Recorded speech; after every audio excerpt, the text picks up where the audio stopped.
ശരി. ശ്രീജിത് പണിക്കർ, ഇത് ഒരു സൈക്കോളജിക്കലായുള്ള അഡ്വാൻറ്റേജ് ഈ ഘട്ടത്തിൽ CPM-നും LDF-നും ഉണ്ടോ? അതോ ഈ കണ്ണൂരിലെ ഈ പൊട്ടിത്തെറി അത് ബുദ്ധിമുട്ടിലാക്കിയിട്ടുണ്ടോ? UDF-ന്റെ എന്തായാലും അനന്തമായി വൈകുകയൊന്നുമില്ല, നാളെയോടുകൂടി മിക്കവാറും പട്ടിക ആയേക്കും.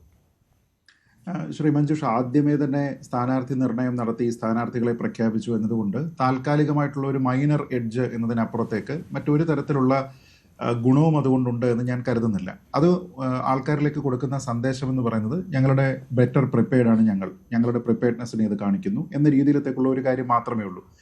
ഞങ്ങൾ ഇന്ന സ്ഥാനാർത്ഥികളെ ഐഡന്റിഫൈ ചെയ്തിട്ടുണ്ട്, മറ്റുള്ള പാർട്ടിക്കാർ ആരെയൊക്കെയാണ് ഫീൽഡ് ചെയ്യുന്നത് എന്നതൊന്നും തന്നെ ഞങ്ങളുടെ സ്ഥാനാർത്ഥി നിർണയത്തെ ബാധിക്കുന്നതല്ല എന്ന രീതിയിലത്തേക്കുള്ള ഒരു കോൺഫിഡൻസിന്റെ ഒരു പ്രകടനം എന്ന രീതിയിലത്തേക്ക് മാത്രമേ ഇതിനെ കാണേണ്ടതുള്ളൂ.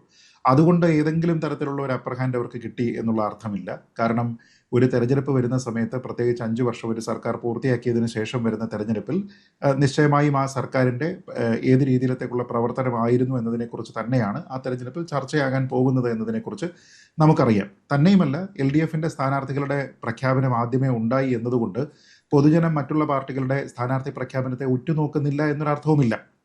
ഇപ്പോൾ BJP-യുടെ ഏറെക്കുറെ സ്ഥാനാർത്ഥികളെ ഇന്ന് പ്രഖ്യാപിച്ചു. അത് ആൾക്കാർ, മാധ്യമങ്ങളൊക്കെ തന്നെ ഫോളോ ചെയ്യുന്നുണ്ട്. അടുത്ത ദിവസങ്ങളിൽ കോൺഗ്രസിന്റെയും ലീഗിന്റെയും സ്ഥാനാർത്ഥികൾ. അപ്പോൾ ആ സമയത്ത് എന്തോ കേട്ടില്ല. ഓക്കെ, അങ്ങനെ പിന്നെ ലീഗിന്റെയും കോൺഗ്രസിന്റെയും സ്ഥാനാർത്ഥികളുടെ പേര് വരും. അപ്പോൾ ആ സമയത്തെല്ലാം തന്നെ ആൾക്കാർ ഇതിനെ ഉറ്റുനോക്കും. എന്നിട്ട് പിന്നീട് നടക്കുന്ന ഒരു 2.5 ആഴ്ചയുള്ള വലിയ രീതിയിലത്തേക്കുള്ള ഒരു ക്യാമ്പയിൻ, അതാണ് ഇവിടെ നടക്കാൻ പോകുന്നത്. ആ സമയത്ത് എന്താണ് നറേറ്റീവ് എന്നുള്ളത് ഓരോ പാർട്ടികളും സെറ്റ് ചെയ്തിട്ട് അതിനനുസരിച്ചിട്ടായിരിക്കും പോവുക. ഇപ്പോൾ സർക്കാരിനെ അറ്റാക്ക് ചെയ്യുന്നതിനുള്ള നിരവധി വിഷയങ്ങളുണ്ട്. ആ വിഷയങ്ങളെയൊക്കെ തന്നെ കവർ ചെയ്യുന്നതിന് ആദ്യമേ തന്നെ സ്ഥാനാർത്ഥികളെ പ്രഖ്യാപിച്ചതുകൊണ്ട് എന്തെങ്കിലും രീതിയിലത്തേക്കുള്ള ഒരു അപ്പർ ഹാൻഡ് ഇവിടെ ഇല്ല. തന്നെയുമല്ല, സ്ഥാനാർത്ഥികളെ നിർണ്ണയിക്കുന്ന സമയത്ത് ഞങ്ങൾ എതിരാളികൾ ആരൊക്കെയാണ് ഓരോ മണ്ഡലത്തിലും മത്സരിക്കുന്നത് എന്നതിനെ നോക്കിയിട്ടല്ല ഞങ്ങളുടെ സ്ഥാനാർത്ഥി നിർണ്ണയത്തിൻ്റെ മാനദണ്ഡം തീരുമാനിക്കുന്നത് എന്നൊരു മെസ്സേജ് ഉള്ളപ്പോൾ പോലും ആഭ്യന്തരമായിട്ടുള്ള പല പടലപ്പിണക്കങ്ങളും ഉണ്ട് എന്നും എല്ലാവരുടെയും താല്പര്യങ്ങൾ ഇവിടെ പരിഗണിക്കപ്പെട്ടിട്ടില്ല എന്നുള്ള ഒരു സന്ദേശം ഇതിനോടകം തന്നെ LDF-ന്റെ സ്ഥാനാർത്ഥി നിർണയവുമായി ബന്ധപ്പെട്ട് പുറത്തു വന്നിരിക്കുകയാണ്. അത് CPM-ല് മാത്രമല്ല, CPI-ലും അങ്ങനെയുണ്ട്. നാട്ടികയിൽ CC മൂന്നിന്റെ കാര്യത്തിൽ കണ്ടല്ലോ, ഇന്ന് CC മൂന്നൻ BJP-യിൽ ചേരുകയും ചെയ്തു. കേരള കോൺഗ്രസിലും അങ്ങനെ ഒരു തർക്കമുണ്ട്. കേരള കോൺഗ്രസിലും ഉണ്ട്, ഉണ്ട്. നമ്മൾ നേരത്തെ അജിത്തിന്റെ കാര്യം നമ്മൾ NCP-യിലുണ്ട്. NCP-യിൽ ശശീന്ദ്രൻ 8ാം തവണ മത്സരിക്കാൻ പോവുകയാണ്. അതെ, മത്സരിക്കുകയാണ്. അപ്പൊ ഞാൻ പറഞ്ഞത്, ഇതെല്ലാം തന്നെ ആൾക്കാർ വളരെ കൃത്യമായിട്ട് കാണുന്നതാണ്. ഇതിനെക്കുറിച്ച് എല്ലാവർക്കും കൃത്യമായിട്ടുള്ള ഒപ്പീനിയൻ ഉണ്ട്.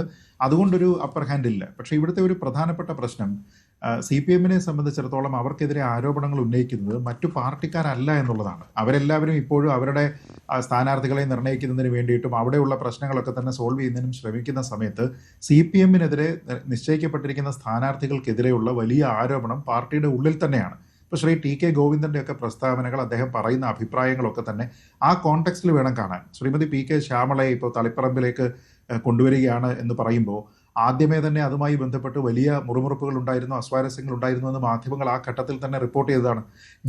എനിക്ക് ഓർമ്മയുണ്ട്, ഞാൻ തന്നെ പങ്കെടുത്ത ഒരു ചർച്ചയിൽ ഞാൻ പറഞ്ഞതാണ്, എന്താണ് N സുകന്യയ്ക്കുള്ള അയോഗ്യത. നിങ്ങൾ PK ശ്യാമളയും N സുകന്യയും തമ്മിൽ കമ്പയർ ചെയ്ത് നോക്കുകയാണെന്നുണ്ടെങ്കിൽ നിങ്ങൾ ആദ്യത്തെ നറുക്ക് വീഴ്ത്തുക അക്കാര്യത്തിൽ N സുകന്യയ്ക്കാണ്. പക്ഷേ N സുകന്യയെ നിങ്ങൾ കമ്പയർ ചെയ്യുന്നില്ല. നിങ്ങൾ PK ശ്യാമളയുമായി ബന്ധപ്പെട്ട ഏതൊക്കെ കാര്യത്തിൽ നിങ്ങളൊരു കമ്പാരിസൺ കൊണ്ടുവന്നാലും അതിൽ N സുകന്യ മികച്ചു നിൽക്കുന്ന ഒരാളാണ്. ഇന്ന് ശ്രീ TK ഗോവിന്ദൻ പറഞ്ഞിരിക്കുമ്പോൾ തന്നെ N സുകന്യയുടെ പേര് പറയുന്നുണ്ട്. N സുകന്യ അവിടെ ചർച്ചയിൽ വന്നിരുന്നതാണ് എങ്കിലും അവരെ പരിഗണിച്ചില്ല എന്നുള്ള ഒരു കാര്യമുണ്ട്. അപ്പം നമ്മൾ ഈ ചെരുപ്പിന്, കാലിൻ്റെ അളവിന് പറ്റുന്ന ചെരുപ്പ് എന്നതിനപ്പുറത്തേക്ക് ചെരുപ്പിൻ്റെ അളവിനനുസരിച്ച് കാല് വെട്ടുന്ന ഒരു പരിപാടി അവിടുത്തെ സ്ഥാനാർത്ഥി നിർണയത്തിൽ ഉണ്ടായിട്ടുണ്ട് എന്ന് അദ്ദേഹം പറയുന്നതിൽ വ്യക്തമാണ്. അതുകൊണ്ടാണല്ലോ അദ്ദേഹം പറയുന്നത് ഇത്തവണ എന്തായാലും ഒരു സ്ത്രീ തന്നെ അവിടെ മത്സരിക്കണം എന്ന് പറയുമ്പോഴത്തേക്ക് കുറേയധികം ആൾക്കാരെ, TK ഗോവിന്ദൻ അടക്കമുള്ള ഇതുവരെ ഇത്തരത്തെ സ്ഥാനങ്ങളിലേക്ക് വന്നിട്ടില്ലാത്ത ആൾക്കാരെ ഒറ്റയടിക്ക് മാറ്റി നിർത്തുന്നു. രണ്ടാമത് വന്നിരിക്കുന്നത് എന്താണ്, ഈ ആൾക്കാരെ പരിഗണിക്കുന്ന സമയത്ത് സുകന്യ പോലുള്ള ആൾക്കാരെ മാറ്റിവെക്കുന്നു. പിന്നീട് അവിടെ വലിയ രീതിയിലത്തേക്കുള്ള പ്രതിഷേധം ഉണ്ടാകുന്നുണ്ട്. അവരുടെ ജില്ലാ കമ്മിറ്റി യോഗത്തിൽ തന്നെ പ്രതിഷേധം ഉണ്ടാകുന്നുണ്ട്. പക്ഷേ ആ പ്രതിഷേധത്തിനെ മൈൻഡ് ചെയ്യുന്നില്ല. എന്ന് വെച്ച് കഴിഞ്ഞാൽ എന്താ, ഇവർ ഉദ്ദേശിക്കുന്നത് ആരെയാണോ ആദ്യം തീരുമാനിച്ചിരിക്കുന്നത് ആ ആളിലേക്ക് എത്തുന്നതിന് വേണ്ടിയിട്ട് ഉണ്ടായിരിക്കുന്ന എല്ലാ പ്രതിഷേധം ഇത് പാർട്ടിയുടെ സാധ്യതകളെ ബാധിക്കുമോ എന്നുള്ളതാണ്. ഇപ്പോൾ CPM-ൽ വിമത ശബ്ദം ആദ്യത്തേതൊന്നുമല്ല, കണ്ണൂരിൽ തന്നെ പലതവണ ഉണ്ടായിട്ടുള്ളതാണ്. ഇവിടെ തന്നെ പയ്യന്നൂരിൽ V കുഞ്ഞികൃഷ്ണൻ സ്ഥാനാർത്ഥിയായി മത്സരിക്കാൻ പോവുകയാണ്. ഈ 2 മണ്ഡലങ്ങളിലെയും വിമത ശബ്ദങ്ങൾ അത് ഏതെങ്കിലും രീതിയിൽ ബാധിക്കുമോ? താങ്കൾ എങ്ങനെയാണ് കാണുന്നത്? അല്ലത് ആൾക്കാരിലേക്ക് ആ മണ്ഡലങ്ങളിൽ മാത്രമല്ല മറ്റുള്ള സ്ഥലങ്ങളിലേക്ക് മൊത്തത്തിൽ കൊടുക്കുന്ന ഒരു ഫീലറുണ്ട്. ഇപ്പോൾ ഉദാഹരണത്തിന് പയ്യന്നൂരിൽ ശ്രീ ടി കെ ഗോവിന്ദൻ പറയുന്ന ആ ഒരു ഭാഷ്യം തന്നെ എടുത്തു കഴിഞ്ഞാൽ പാർട്ടി പറയുന്ന കണക്കുകളിലല്ല, മറിച്ച് കുഞ്ഞികൃഷ്ണൻ പറയുന്ന കണക്കുകളിലാണ് പാർട്ടി പ്രവർത്തകർക്ക് പോലും വിശ്വാസം. ഈ ധൻരാജ് രക്തസാക്ഷി ഫണ്ടുമായി ബന്ധപ്പെട്ട് ആ രീതിയിലത്തേക്കുള്ള ഒരു സ്റ്റേറ്റ്മെന്റ് പോലും വരുന്നുണ്ട്. എന്ന് വെച്ച് കഴിഞ്ഞാൽ പാർട്ടി അംഗങ്ങളെ കൺവിൻസ് ചെയ്യിപ്പിക്കുന്നതിന് പാർട്ടിക്ക് സാധിച്ചിട്ടില്ല. അപ്പോൾ ഈ പാർട്ടിയുടെ ഒരു നേച്ചർ അനുസരിച്ച്, അതിന്റെ കേഡർ സ്വഭാവം അനുസരിച്ച് ഇവരാരും തന്നെ അങ്ങ് തെരുവിലിറങ്ങി അങ്ങ് വലിയ പ്രക്ഷോഭങ്ങളോ കാര്യങ്ങളോ ഒന്നും ഉണ്ടാക്കില്ല.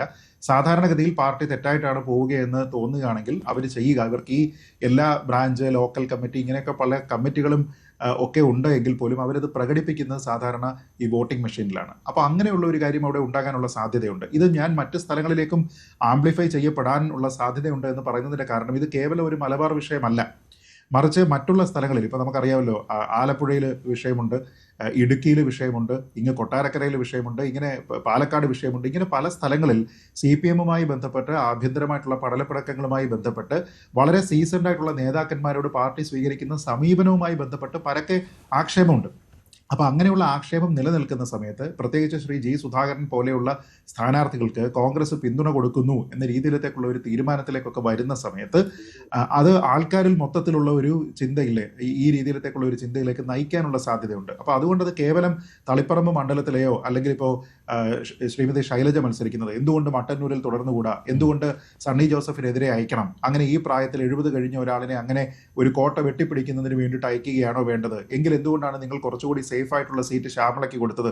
അപ്പോൾ നിങ്ങൾ ഭരണത്തിൽ ഇരിക്കുകയാണ് എങ്കിൽ, അല്ലെങ്കിൽ നിയമസഭയിലേക്ക് ഒരാളിനെ കൊണ്ടുവരുന്ന സമയത്ത് ഷുവർ ഷോട്ട് സീറ്റായിട്ട് നിങ്ങൾ അവിടെ ശ്യാമളയുടെ കസേര ഉറപ്പിക്കുകയും എന്നാൽ ശൈലജ ടീച്ചർ വേണമെങ്കിൽ പോയി അംഗം വെട്ടി ജയിച്ചു വരട്ടെ എന്ന രീതിയിലേക്ക് തീരുമാനിക്കുകയും ചെയ്യുന്നു എന്നൊക്കെ പറഞ്ഞു കഴിഞ്ഞാൽ അണികളിലേക്ക് അത് കൊടുക്കുന്ന സന്ദേശം നല്ലതല്ല.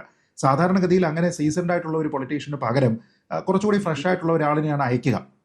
എല്ലാ പാർട്ടികളും സാധാരണ അങ്ങനെയാണ് ചെയ്യുന്നത്. പക്ഷേ ഇവിടെ പാർട്ടി സ്വീകരിക്കുന്ന ചില നിലപാടുകൾ ചില ആൾക്കാരെ ഒതുക്കുന്നതിന് വേണ്ടിയിട്ടാണെങ്കിലും നിങ്ങളുടെ പൊസിഷൻ നിങ്ങൾ ആർജിച്ചു വരൂ എന്ന രീതിയിലത്തേക്കുള്ള ഒരു സന്ദേശം കൊടുക്കുകയും എന്നാൽ മറ്റു ചില ആൾക്കാർക്ക് ഒരു ഫ്രീ റൺ കൊടുക്കുകയും ഒക്കെ ചെയ്യുന്ന രീതിയിലത്തേക്കാണ് എന്ന് പറയുന്നത്. പാർട്ടിക്കുള്ളിൽ തന്നെയാണ് ആ അഭിപ്രായ പ്രകടനം ഉണ്ടാകുന്നത് എന്നതാണ് ഏറ്റവും പ്രധാനപ്പെട്ട കാര്യം. പക്ഷേ ഇവിടെ മറ്റൊരു കാര്യം എന്ന് പറയുന്നത്, കോൺഗ്രസ് ഇങ്ങനെ CPM-ൽ വിമത ശബ്ദം ഉയർത്തി നിൽക്കുന്ന നേതാക്കളെ പിന്തുണയ്ക്കണോ വേണ്ടയോ എന്നുള്ള കാര്യത്തിൽ ഒരു രണ്ട് നിലപാടിലാണെന്ന് തോന്നുന്നു. പൂർണ്ണമായിട്ടും എല്ലാ സ്ഥലങ്ങളിലും ഇപ്പോൾ അമ്പലപ്പുഴയിൽ ജി സുധാകരനെ പിന്തുണയ്ക്കാൻ പോകും എന്നുള്ള കാര്യത്തിൽ ഇപ്പോൾ സംശയമില്ല.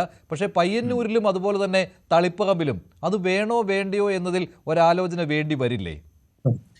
തീർച്ചയായിട്ടും അത് ഉണ്ടാകാനുള്ള സാധ്യത വളരെ കൂടുതലാണ്. സത്യത്തിൽ കോൺഗ്രസ് അവിടെ സ്വീകരിക്കേണ്ടുന്ന ഒരു സ്ട്രാറ്റജി, ഏറ്റവും പ്രധാനമായിട്ട് ഞാൻ കരുതുന്നത് അവരുടെ തന്നെ കാൻഡിഡേറ്റിന്റെ വിജയസാധ്യതയാണ് പരിഗണിക്കേണ്ടത്. ആ വിജയസാധ്യതയും അല്ലെങ്കിൽ അവർക്ക് കിട്ടാവുന്ന ട്രഡീഷണലായിട്ട് കിട്ടാവുന്ന വോട്ടുകൾ എത്രയാണ് എന്നതിനെക്കുറിച്ചും, ഒപ്പം ഒരു വിമത ശബ്ദം ഉയർത്തി നിൽക്കുന്ന, അതിപ്പോൾ ടി കെ ഗോവിന്ദൻ ആയിക്കോട്ടെ, അല്ലെങ്കിൽ കുഞ്ഞികൃഷ്ണൻ ആയിക്കോട്ടെ, അല്ലെങ്കിൽ നമ്മൾ ഈ പറയുന്ന ജി സുധാകരൻ ആയിക്കോട്ടെ, ഇവർക്ക് ഇൻഡിവിജ്വലി എത്രത്തോളം വോട്ട് സമാഹരിക്കാൻ കഴിയും, അങ്ങനെയാണ് എങ്കിൽ അതൊരു ഇമ്പാക്ട് അവിടെ ഉണ്ടാക്കാൻ കഴിയുമോ എന്നതിന്റെ അടിസ്ഥാനത്തിൽ പിന്തുണ കൊടുക്കുന്നതാണ് അവർക്ക് നല്ലത്. നാട്ടികയിൽ കോൺഗ്രസ് അതിന് വഴങ്ങിയില്ല. നാട്ടികയിൽ ഇപ്പോൾ CC മുകുന്ദനെ ഒപ്പം കൂട്ടുവാൻ കോൺഗ്രസ് തയ്യാറായില്ല. അപ്പോൾ ആ ആലോചന ഉണ്ടായിട്ടുണ്ടാവണം കോൺഗ്രസിനുള്ളിൽ, അല്ലെങ്കിൽ CC മുകുന്ദനെ വളരെ എളുപ്പത്തിൽ കോൺഗ്രസിന് കൊണ്ടുപോകാവുന്നതേ ഉണ്ടായിരുന്നുള്ളൂ. കാരണം CC മുകുന്ദന് താല്പര്യം BJP ആയിരുന്നില്ല, കോൺഗ്രസ് ആയിരുന്നു. അതെ, തീർച്ചയായിട്ടും. അപ്പോൾ ഞാൻ പറയുന്നത് അതിൽ ഒരു വിന്നബിലിറ്റി എന്നുള്ള ഒരു ഫാക്ടർ, പിന്നെ ഈ പറഞ്ഞതുപോലെ ആൾക്കാരുടെ മനസ്സിലേക്ക് കൊടുക്കുന്ന സന്ദേശം. ഇപ്പം ഞാൻ കരുതുന്നില്ല ഈ കുഞ്ഞികൃഷ്ണൻ ധനരാജ് ഫണ്ടുമായി ബന്ധപ്പെട്ട് ഒരുപക്ഷെ കേരളത്തിൽ ഇന്ന് എല്ലാ ആൾക്കാരും ചിന്തിക്കുന്നത് ഏത് രീതിയിലത്തേക്കാണോ അതിന് പയനിയർ ചെയ്തിരിക്കുന്നത് അദ്ദേഹം മാത്രമാണ്, അദ്ദേഹത്തിൻ്റെ മാത്രമായിട്ടുള്ള ഒരു എഫേർട്ടാണ്. അപ്പോൾ അദ്ദേഹത്തിൻ്റെ ഉള്ളിൽ ഒരു റൈറ്റിയസ് ആയിട്ടുള്ള ഒരു പൊതുപ്രവർത്തകനുണ്ട് എന്ന രീതിയിലത്തേക്കുള്ള ഒരു സന്ദേശം ആൾക്കാരിലേക്ക് വന്നിട്ടുണ്ട്. അങ്ങനെയുള്ള ഒരാളിനെ പിന്തുണയ്ക്കുന്നത് കൊണ്ട് കോൺഗ്രസിന് നഷ്ടമുണ്ട് എന്ന് ഞാൻ കരുതുന്നില്ല. കാരണം ഇത് അവരുടെ സാധ്യതകളെ, കോൺഗ്രസിന്റെ സാധ്യതകളെ വർദ്ധിപ്പിക്കുന്നതിനോടൊപ്പം തന്നെ ഭരണം തുടർച്ച കിട്ടുന്നതിന് വേണ്ടിയിട്ട് CPM-ന്റെ ഒരു സീറ്റിനെ കുറയ്ക്കുക എന്നുള്ള ഒരു ഉദ്ദേശം കൂടി അവിടെ ഉണ്ട് എന്നുള്ളത് പ്രധാനമാണ്. ഇപ്പോൾ ശ്രീ ടി കെ ഗോവിന്ദൻ പറഞ്ഞിരിക്കുന്ന ഒരു പ്രസ്താവന നോക്കൂ. അവിടെ സിറ്റിംഗ് MLA-യുമായി ബന്ധപ്പെട്ട ഒരു ആരോപണം ഉണ്ടാകുമ്പോൾ അദ്ദേഹത്തിന്റെ ഭാഗത്തു നിന്ന് കൃത്യമായിട്ടുള്ള കണക്കുകളോ വിശദീകരണങ്ങളോ ഉണ്ടാകാതിരിക്കുന്ന സമയത്ത് പാർട്ടി എന്ത് തരത്തിലുള്ള നടപടിയാണ് എടുക്കുന്നത്? അല്പം മാറി നിൽക്കാനായിട്ട് ആവശ്യപ്പെടുന്നു, പക്ഷേ കണക്കുകളോ കാര്യങ്ങളോ ഇല്ല. കൃത്യമായിട്ടുള്ള കണക്കുകളാണ് അദ്ദേഹത്തിൻ്റെത് എന്നൊരു വിശ്വാസം അവർ പ്രകടിപ്പിക്കുന്നു. അങ്ങനെയെങ്കിൽ അദ്ദേഹത്തിനെ എന്തുകൊണ്ട് മാറ്റി നിർത്തുന്നു? എന്തുകൊണ്ട് പ്രവർത്തകരിൽ ആ വിശ്വാസം ഉണ്ടാകുന്നില്ല? അപ്പോൾ അതിനർത്ഥം അവിടെ എന്തോ ഒരു പ്രശ്നം പാർട്ടിയുടെ ഭാഗത്തുണ്ട് എന്ന് ചിന്തിക്കുന്ന ആൾക്കാരുണ്ട്. ഈ ആൾക്കാർ എത്രത്തോളമാണ് എന്നുള്ളത് CPM പോലെ ഒരു കേഡർ സംവിധാനമുള്ള ഒരു പാർട്ടിയിൽ നമുക്കറിയില്ല. അത് അറിയണമെങ്കിൽ അത് തെരഞ്ഞെടുപ്പിൽ വോട്ടിങ്ങിൽ കൂടി റിഫ്ലക്ട് ചെയ്യണം. അങ്ങനെയുള്ള കാര്യങ്ങളിൽ ആശയപരമായിട്ടുള്ള പിന്തുണ നൽകുക എന്നത് കോൺഗ്രസിനെ സംബന്ധിച്ചിടത്തോളം CPM-ന്റെ സാധ്യതകളെ കുറയ്ക്കുന്നതാണ്. ഒപ്പം ഇങ്ങനെയുള്ള ജനറൽ ആയിട്ടുള്ള പക്ഷേ TK ഗോവിന്ദനെയും പിന്തുണയ്ക്കുവാനുള്ള സാധ്യതയാണ് കാണുന്നത്. UDF-ൽ അത് ആ രീതിയിലുള്ള ചർച്ചകൾ തുടങ്ങിക്കഴിഞ്ഞു. Shri doctor B. കൂടുതൽ വാർത്തകൾക്ക് News 18 Keralam YouTube channel subscribe ചെയ്യുക.